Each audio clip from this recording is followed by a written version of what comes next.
O primeiro deles é Maquiavel. Vou colocar aqui, ó. Nicolau Maquiavel. Este é Nicolau Maquiavel. Nicolau Maquiavel é de 1469 a 1527. Nicolau Maquiavel. O que acontece? Nicolau Maquiavel, ele vai escrever um livro chamado O Príncipe, onde ele justifica as atitudes que o príncipe, no caso, o absoluto, tem de fazer para se manter no poder, certo? A gente pode resumir, sabe, o livro O Príncipe do Maquiavel na seguinte frase, né? Os fins justificam os meios. Certo? Para Maquiavel, os fins justificavam os meios. Não importa o que você faça, se no final vai dar certo, vai ser bom para todo mundo, então o caminho que você usou para chegar lá não vem ao caso, certo? Essa é a ideia do livro O Príncipe de Maquiavel. Nós temos também outro teórico, certo? Um cara chamado Thomas Hobbes. Esse é Thomas Hobbes. Thomas Hobbes é de 1588 a 1679. Thomas Hobbes escreve um livro chamado O Leviatã, certo? O Leviatã defende, para resumir a ideia do livro, o Leviatã, ele defende a ideia que os homens, eles fazem mal a outros homens. Um homem faz mal a outro homem. E que a única forma de você evitar que isso aconteça, que as pessoas façam mal umas às outras, certo? É você ter a força na mão de um homem que vai manter todos os outros homens na linha, na ordem, certo? Então, essa é uma ideia de um poder centralizado, um poder na mão de uma pessoa que vai estabelecer a ordem para que as pessoas não façam mal umas às outras. Essa é a ideia do Thomas Hobbes. Né? E também a gente tem Jean Bodin. Vou colocar aqui mais uma setinha para cá, bem comprida, certo? Jean Este é Jean Bodin.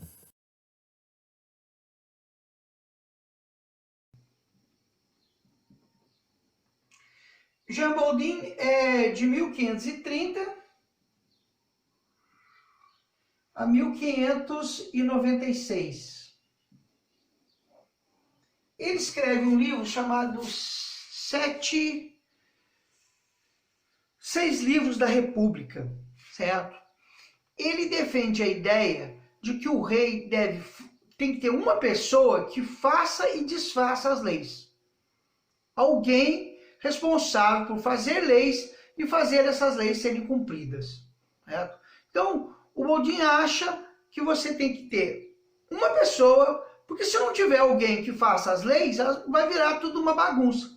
Então tem que ter uma pessoa que crie as leis e faça você cumprir as leis. Nesse caso, seria o rei, certo?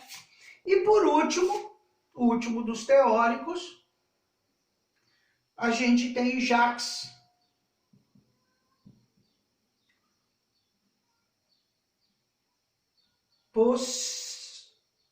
esse nome aqui é difícil de pronunciar. Jacques Bossuet. Esse é Jacques Bossuet. Certo? Jacques Bossuet. Ele é de 1627 a 1704. Certo? Esse cara, através de um livro chamado A Política segundo os Evangelhos, ele defende que Deus escolhe uma pessoa para governar, certo? Então, o rei, certo? Segundo Jacques, era escolhido por Deus, certo? Então, esses teóricos vão justificar o absolutismo, certo? Graças a eles, nós vamos ter um absolutismo com base intelectual, com base filosófica, não vou dizer científica, mas filosófica. Tá bom? Tá bom, gente? Agora, para a gente entender o absolutismo, e o absolutismo é um fenômeno que acontece basicamente na Europa, certo? Basicamente na Europa.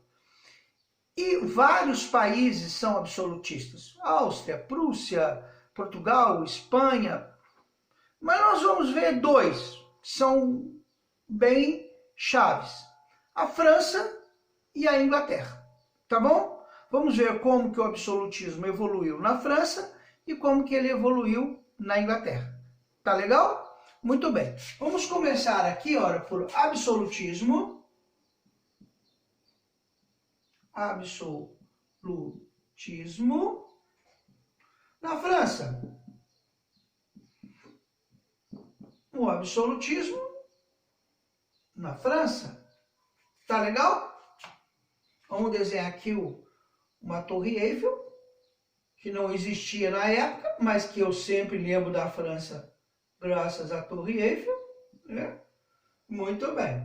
O absolutismo na França. O primeiro rei absolutista da França, vou colocar aqui, ó, é Henrique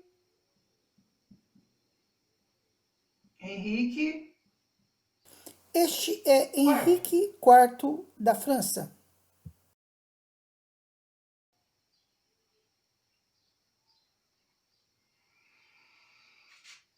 Henrique IV. Ele vai governar de 1589 a 1610. Henrique IV. Qual que é a importância de Henrique IV? Primeiro, ele estabiliza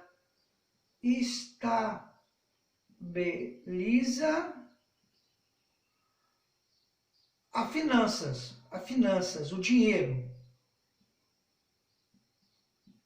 Ele estabiliza as finanças. E outra coisa, ele inicia a colonização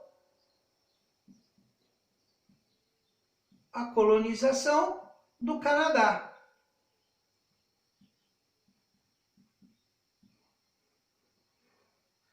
Ele inicia a colonização do Canadá. Isso é as coisas mais importantes do Henrique IV, certo? Depois, logo na sequência do Henrique IV, nós vamos ter, certo, uma sequência de Luíses. E nós vamos ter Luís XIII.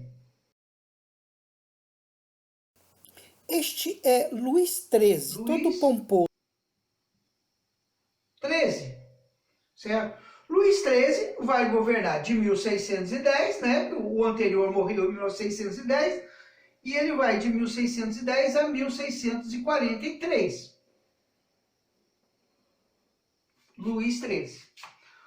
O grande barato do Luís XIII é o seguinte: ele enfrenta os nobres, certo? Ele enfrenta tanto os nobres quanto os protestantes. Ele enfrenta os nobres e os protestantes. E com isso ele consegue estabelecer um poder maior para o rei, para ele como rei. E ele cria um negócio muito interessante, que é o Édito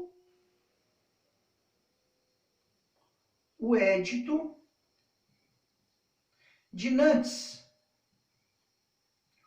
O que vem a ser esse Édito de Nantes? É a liberação liberação dos cultos. Isso, como é que ele consegue fazer um acordo? Como é que ele consegue a paz com os protestantes? Ele libera o culto na França. Quem é católico é católico, quem é protestante é protestante. Eu não tenho nada a ver com isso. Cada um segue sua vida. Com isso, ele conseguiu a paz, certo? Entre os protestantes e os católicos dentro da França. E isso fortaleceu muito ele, certo? Isso fortaleceu muito ele. Depois a gente vai ter Luís XIV. Esse cara aqui é o bicho.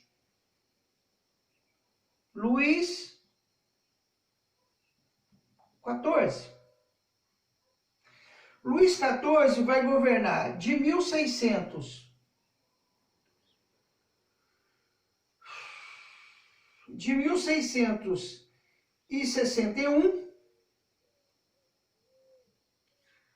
a 1715. Este é Luís XIV, o Rei Sol. A 1715. Certo? O Luís XIV, ele vai ter um cardeal chamado Mazarino. Vou ter que colocar aqui, olha. Cardeal Mazarino.